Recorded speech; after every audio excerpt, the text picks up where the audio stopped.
June 7th, 1944. 14:30 hours. A fortified village 3 miles inland from Sword Beach, Normandy. Oberfeldwebel Karl Brenner commanded a reinforced concrete pillbox positioned to cover the main road through the village. The position was excellent. Walls 1 meter thick, firing slits that provided overlapping fields of fire with adjacent bunkers, ammunition stores sufficient for sustained defense. His squad had held this position for 18 months, turning back probe attacks and repelling reconnaissance patrols. The British had been ashore for barely 30 hours, and Brenner was confident his pillbox would stop them as it had stopped every previous assault. The British infantry advanced cautiously, using ruined buildings for cover. Brenner's machine gunner opened fire, forcing them back. Standard engagement, infantry couldn't assault bunkers frontally without accepting catastrophic casualties. Brenner had seen it before. The British would call for artillery, his position would survive the bombardment due to the reinforced construction, and the engagement would stall until one side withdrew or reinforced. Then Brenner saw something that made him pause. A British tank was moving forward, but it looked wrong. Where the main gun should be, there was only a short, stubby tube, barely longer than the turret itself, so wide it looked like someone had welded a metal cylinder to the tank as a joke. The proportions were absurd. Normal tanks had long, elegant gun barrels that extended well beyond the hull. This thing looked like someone had cut the gun off and replaced it with industrial piping. "What is that?" one of Brenner's gunners asked, squinting through the firing slit. "A dustbin?" The others laughed. "A dustbin? That's exactly what it looked like." Some British engineer had apparently mounted a trash can on a tank turret. The laughter continued as the tank stopped approximately 80 meters from their position, close enough that Brenner could see the peculiar weapon clearly. The turret rotated, aligning the stubby tube directly at their bunker. There was a sound, not the sharp crack of a tank gun, but a deep, hollow thump, like someone hitting an enormous drum. Brenner saw something arc through the air. It moved slowly enough to track visually, tumbling awkwardly, clearly visible as a large cylindrical object that looked exactly like what his gunner had called it, a flying dustbin. The object struck the bunker's front wall just left of the main firing slit. The explosion wasn't like artillery or tank fire. It was deeper, heavier, the blast wave traveling through the concrete structure itself rather than just impacting the surface. The entire front wall of the bunker collapsed inward, reinforced concrete that had been 1 meter thick, reduced to rubble and dust in an instant. The firing slit disappeared. The machine gun position disintegrated. Brenner was thrown backward by the shock wave, his ears ringing, temporarily blinded by dust and debris. When he could see again, most of his position no longer existed. The front wall was gone. The roof was partially collapsed. 3 of his men were buried in rubble. The ones who'd been laughing seconds earlier were dead or dying. The bunker that had protected them for 18 months had been destroyed by a single shot from a weapon that looked like a crude joke. Brenner crawled out through the wreckage, surrendering to British infantry, who approached carefully, weapons ready. One British soldier gestured at the destroyed bunker and said something Brenner didn't understand, but the meaning was clear enough from the man's expression. That's what happens when you stay inside. The tank that had destroyed his position sat motionless 80 meters away, its stubby weapon already traversing toward the next bunker. Brenner had thought it looked ridiculous. He understood now that it was the most terrifying thing he'd seen in the entire war. A weapon designed specifically to erase fortifications, and one that worked exactly as intended. The fortress problem. Britain's decision to develop specialized bunker-busting weapons emerged from tactical reality that became apparent during operations from North Africa through Italy and into northwestern Europe. German defensive doctrine centered on fortified positions that conventional weapons couldn't eliminate efficiently. German fortifications ranged from hastily constructed fieldworks to sophisticated concrete bunkers with walls exceeding 1 meter thickness, reinforced with steel bars and designed to withstand direct hits from artillery shells.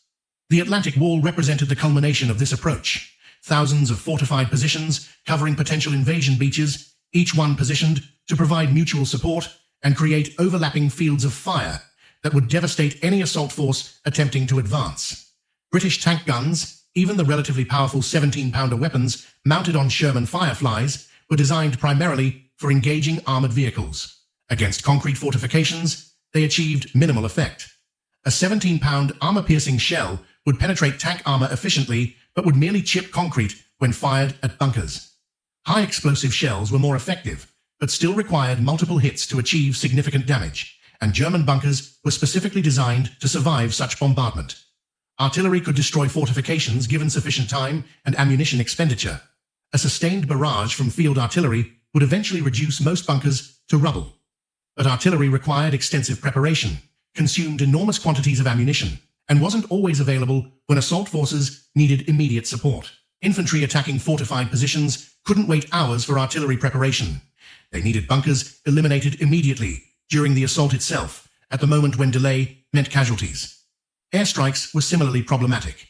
Bombing fortified positions achieved results when bombers could deliver ordnance accurately, but close air support was unreliable due to weather, coordination difficulties, and the risk of hitting friendly forces. Infantry couldn't depend on air support being available at the critical moment when they needed specific bunkers destroyed to continue their advance. The tactical problem was straightforward.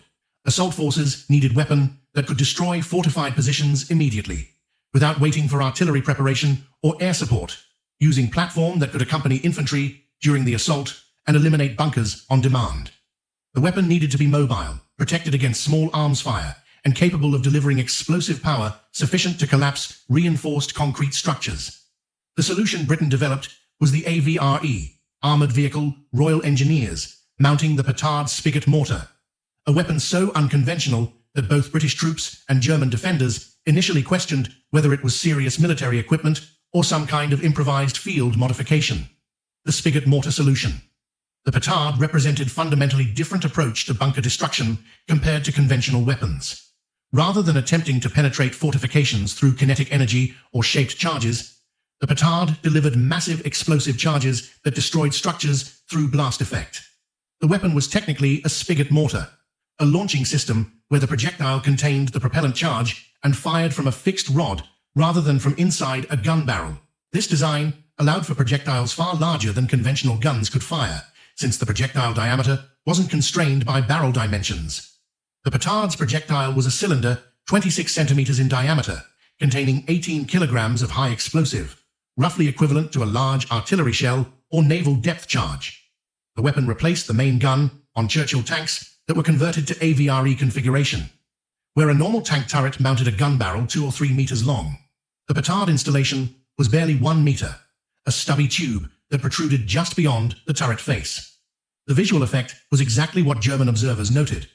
It looked like someone had replaced a proper tank gun with industrial equipment that didn't belong on a combat vehicle. The firing mechanism was simple and robust. The projectile, officially designated the 40 lb Flying Dustbin by troops who appreciated accurate nomenclature, was loaded onto the spigot rod inside the mortar tube. Firing ignited the propellant charge in the projectile's base, launching the bomb with distinctive deep thump that was immediately recognizable to anyone who'd heard it before. The projectile arced through the air, slowly enough to be visible in flight, and detonated on impact with the target. The effective range was approximately 80 to 100 meters. Beyond that distance, accuracy degraded rapidly, and the arcing trajectory made hitting specific targets difficult. This limitation was deliberate. The weapon was designed for point-blank assault work, where the AVRE would drive directly toward fortified positions and engage them at ranges where missing was nearly impossible. The reload process was the system's most distinctive feature. Unlike conventional tank guns that loaded from inside the turret, the petard required external reload. A crew member had to open the turret hatch, lean out of the tank while exposed to enemy fire, manually load the massive cylindrical projectile onto the spigot rod, and close the hatch before the weapon could fire again. The entire process required approximately 2 minutes under combat conditions, during which time the tank was vulnerable, and the crew member conducting the reload was completely exposed. British engineers recognized this vulnerability, but concluded it was acceptable given the weapon's tactical role. AVREs weren't meant to engage in sustained combat. They advanced with assault forces, destroyed specific high-value targets like bunkers or fortified buildings, and then withdrew, while conventional tanks provided ongoing fire support. The slow reload rate was less important than the weapon's ability to eliminate fortifications that nothing else could destroy efficiently. The mathematics of demolition. The petard's effectiveness against fortifications came from delivering concentrated explosive force against structures that were strong in some directions but relatively weak in others. Reinforced concrete fortifications were designed to resist penetration from the front, the direction from which enemy fire would typically arrive. German bunkers had frontal armor that could withstand direct hits from artillery shells, with walls 1 meter thick and reinforced with steel bars embedded in the concrete matrix. This construction made them nearly immune to conventional tank guns and difficult to destroy even with sustained artillery bombardment. But concrete structures were vulnerable to blast overpressure that traveled through the material itself, rather than attempting to penetrate from outside. When the petard's 18-kilogram warhead detonated against a bunker wall, the explosion created shockwave that propagated through the concrete, causing internal fracturing and structural failure. The reinforcement bars that strengthened the concrete against penetration couldn't prevent this blast effect. The entire wall would fail as the concrete fractured under forces that exceeded its structural limits. The tactical advantage was overwhelming. A single petard round could destroy bunkers that would require dozens of conventional tank gun rounds or sustained artillery bombardment to eliminate. The efficiency calculation favored the petard decisively. One AVRE with approximately 30 flying Dustbin rounds could destroy more fortifications in an assault than an entire battery of field artillery firing for hours. The psychological effect was equally significant. German troops defending fortified positions understood that concrete walls provided protection against most weapons. Bunkers were supposed to be safe, places where defenders could fight from cover, protected against small arms resistant to artillery. The petard violated that assumption completely. When a flying Dustbin hit a bunker, the structure simply ceased to exist. Walls collapsed, roofs caved in, firing positions disintegrated. Defenders inside were buried in rubble or killed by the blast wave traveling through the structure. German soldiers learned that when AVREs appeared, remaining inside bunkers meant certain death. The fortifications that were supposed to protect them became traps that ensured they'd be killed when the petard rounds arrived. This realization fundamentally changed defensive tactics. Troops began abandoning bunkers when AVREs approached, preferring to take their chances in the open rather than waiting to be buried alive when their position collapsed around them. The Normandy Proving Ground. D-Day operations on June 6, 1944 provided the first large-scale combat test of AVRE capabilities, and the results validated the concept decisively. The Atlantic Wall fortifications covering Normandy beaches represented exactly the kind of defensive positions the AVRE had been designed to defeat. Concrete bunkers with interlocking fields of fire, positioned to devastate landing forces, protected by minefields and obstacles that would channel attackers into predetermined killing zones. German commanders were confident these defenses would inflict catastrophic casualties on any invasion force, buying time for reinforcements to arrive and potentially throwing the invasion back into the sea.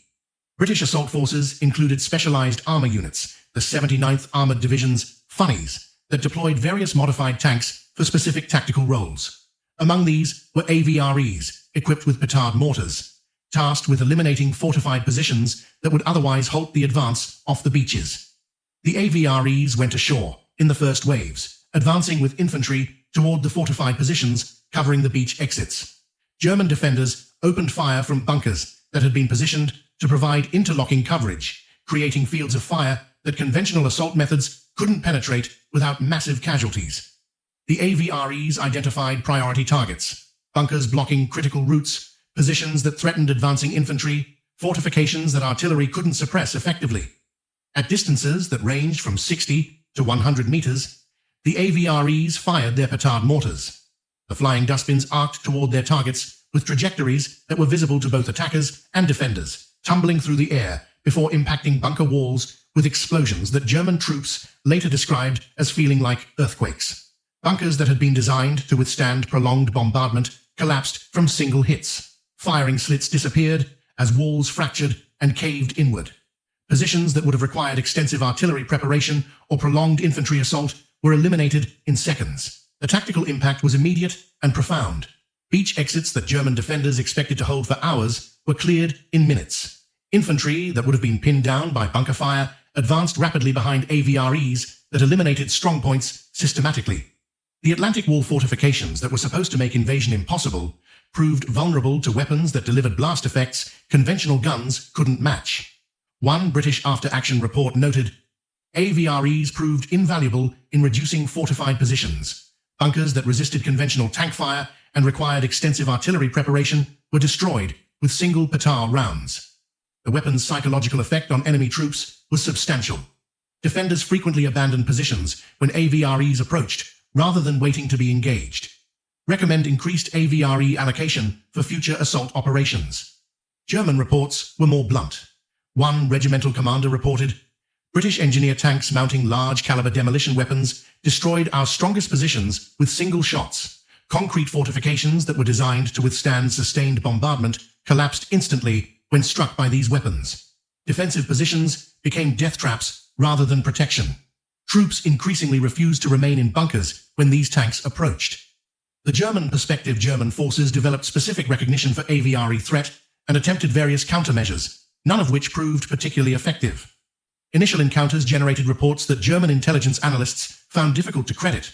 Frontline units described British tanks mounting unusual weapons that destroyed fortifications with single shots, but the descriptions seemed exaggerated or confused. How could a tank-mounted weapon destroy reinforced concrete bunkers more effectively than artillery? The claims seemed implausible until sufficient evidence accumulated that the reports were accurate. Once German commanders recognized the AVRE as distinct threat, they attempted to develop countermeasures. The obvious approach was destroying AVREs before they could engage fortifications. Anti-tank guns were positioned to cover approaches to defensive positions, with orders to prioritize any tanks displaying the characteristic stubby mortar tube. But AVREs typically advanced with infantry and supporting armor, making it difficult to engage them selectively.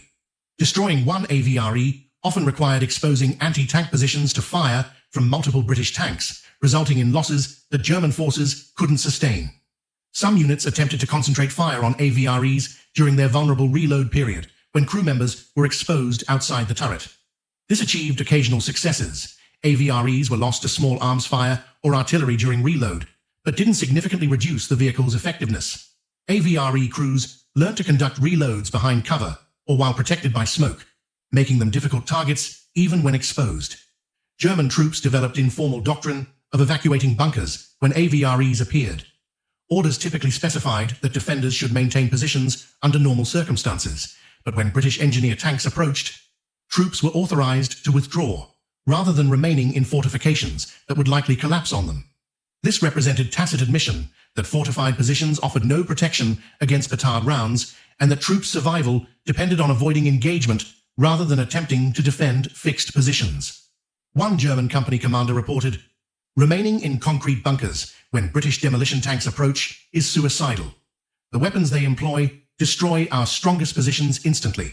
Troops understand this and increasingly refuse to remain in bunkers when these tanks are present. Fortifications that were intended to protect our forces have become traps that ensure casualties if occupied when attacked.